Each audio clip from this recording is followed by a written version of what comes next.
ई गाना का आवाज देवत है लक्ष्मण साहू बेदाल और उनकर साथ देवत है बिंदेश्वरी देवी जी। रिकॉर्डिंग भीम सुमन जसपुर।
सूरतिया भूलो ने जोड़ी भूलो ने भूलो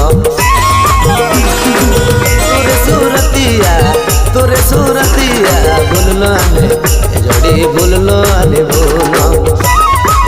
अरे दिल मेरा कब मना में बसा, दिल मेरा कब मना में बसा ने कब ने अरे जोड़ी कब ने भुलाबो। दिल मेरा कब मना में बसा, दिल मेरा कब मना में बसा थोड़े कब ने अरे सुना कब ने भुलाबो।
लक्ष्मण तोर बिना,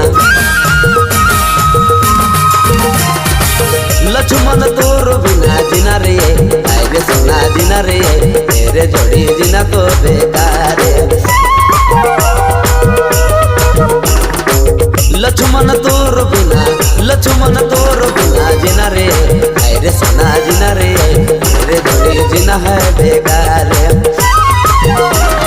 दिल मेरा कब मना में बसा, दिल मेरा कब मना में बसा थोड़े कब ने अरे सुना कब ने भुलाबो। अरे दिल मेरा कब मना में बसा, दिल मेरा कब मना में बसा थोड़े कब ने अरे सुना कब ने भुलाबो।